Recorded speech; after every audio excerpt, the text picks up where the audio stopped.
صبح کی نماز کے بعد، فجر کی نماز کے بعد آپ یہ عمل کر لیں، یہ تسبیح پڑھ لیں۔ اللہ کے فضل و کرم سے ہر قسم کے غم، ہر قسم کے مصائب، ہر قسم کے ہر قسم کی مشکلیں، ہر تنگ دستی ہمیشہ ہمیشہ کے لیے ختم ہو جائے گی۔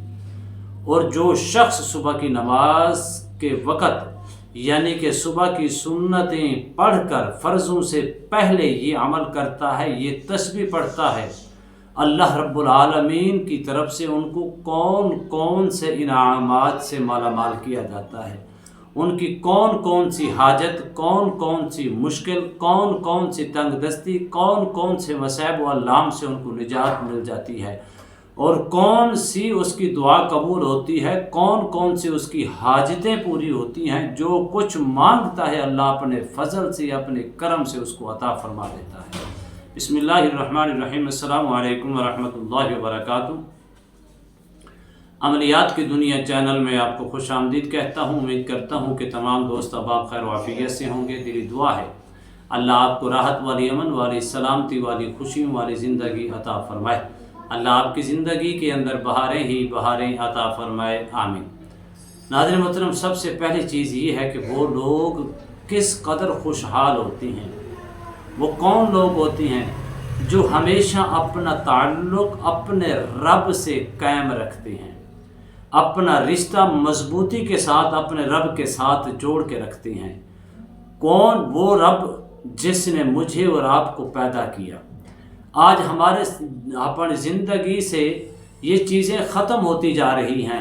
وہ کون سی چیزیں ہیں جس کی بدولت ہم بجائے برکات حاصل کرنے کے نحوست کی طرف جا رہی ہیں؟ وہ صرف اور صرف ناکامی کی وجہ حضرت یہ ہے کہ ہم نے اپنے اصل مقاصد کو بھول بیٹھے، ہم اپنے اصل مقاصد کو چھوڑ دیا ہے، جس کی وجہ سے طرح طرح کی مشکلات ہماری زندگی کا حصہ بن چکی ہیں۔ وہ کیا ہے اصل مقصد؟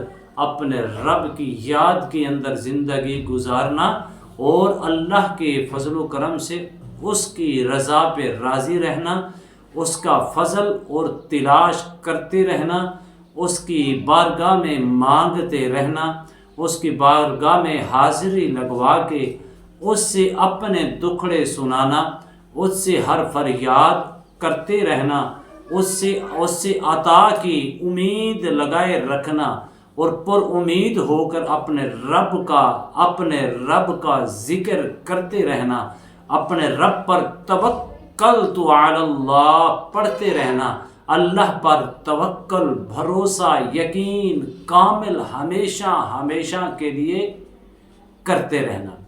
وہ لوگ کامیاب ہیں۔ جو لوگ ان چیزوں سے پیچھے ہیں وہ کبھی کامیاب نہیں ہو سکتے، وہ کبھی خوشحال نہیں ہو سکتے، وہ کبھی اپنے مسائل سے نکل نہیں سکتے، اپنی مشکلوں سے نجات نہیں حاصل کر سکتے۔ اللہ اکبر کبیرہ، اللہ جس کو چاہے وہ عطا کرنے پر قادر ہے، لیکن ایک ایسی تسبیح ہے جب آپ پڑھتے ہیں پھر اللہ کے ذمہ ہو جاتا ہے، بار بار نہیں، ایک بار نہیں، بار بار اللہ اس کو عطا فرماتا رہتا ہے، فائدہ ہی فائدہ پہنچاتا رہتا ہے۔ جو کچھ اس کی زبان سے الفاظ نکلتے ہیں اللہ اس کے پورے کر کے اس کو عطا فرما دیتا ہے۔ اس قدر اس تسبیح کی پاور اور اس قدر اس تسبیح کی طاقت ہے۔ وہ کیا ہے؟ بسم اللہ توکلت علی اللہ، بس بسم اللہ توکلت علی اللہ، بسم اللہ توکلت علی اللہ۔ کتنا ٹائم لگے گا؟ زیادہ سے زیادہ ایک تسبیح پڑھتے وقت میرے خیال کے مطابق کم از کم زیادہ بھی ٹائم لگے گا، 2 منٹ لگ جائیں گے۔ 1 منٹ کا یہ عمل ہے یا 2 منٹ کا یہ عمل ہے، اور اس کے فوائد اس قدر ہیں۔ عرصے دراز سے مشکلات کا شکار ہیں، تنگ دستی کا شکار ہیں، پریشانی کا شکار ہیں، مصائب و الام کا شکار ہیں، تنگ دستی نے گھیر رکھا ہے، رزق کی فراوانی نظر نہیں آ رہی، ہر طرف تنگ دستی ہی نظر آ رہی ہے۔ بس آپ یہ تسبیح پڑھ لیں۔ ویسے یاد رکھنا میری بات، میں اکثر کیوں کہتا ہوں کہ نماز کے بعد عمل کرنا؟ نماز پڑھنے والے کی مشکلیں حل ہوتی ہیں، تنگ دستیاں ختم ہوتی ہیں جب آپ یہ عمل کریں گے۔ اس عمل کی برکات اس قدر آپ کو نصیب ہوں گی جو اللہ آپ کو ایک بار نہیں بار بار جو یہ عمل کرنے والا ہے، جب جب وہ عمل کرتا ہے میرے رب کے ذمہ کرم سے، اللہ کے ذمہ ہو جاتا ہے، جو وہ مانگتا ہے اللہ اپنے فضل سے اس کو عطا فرماتے ہیں۔ ہم تو حضرت ایسا وظیفہ دینے کے قائل ہیں، اپنے رب سے تعلق مضبوطی کے ساتھ جوڑیں، اپنے رب کے ساتھ مضبوطی کے ساتھ رشتہ قائم کریں۔ وہ حقیقی رب ہے، ہمیں اور آپ کو پیدا کرنے والا، پالنے والا، رزق دینے والا اور ہر چیز کا مالک وہی ہے۔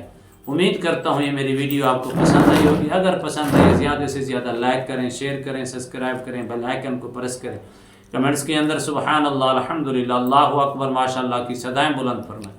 ایک نئے موضوع کے ساتھ، ایک خوبصورت عمل کے ساتھ دوبارہ آپ کی خدمت میں حاضر ہوں گے۔ تب تک کے لیے اجازت دیجیے، اللہ حافظ، السلام علیکم ورحمۃ اللہ وبرکاتہ۔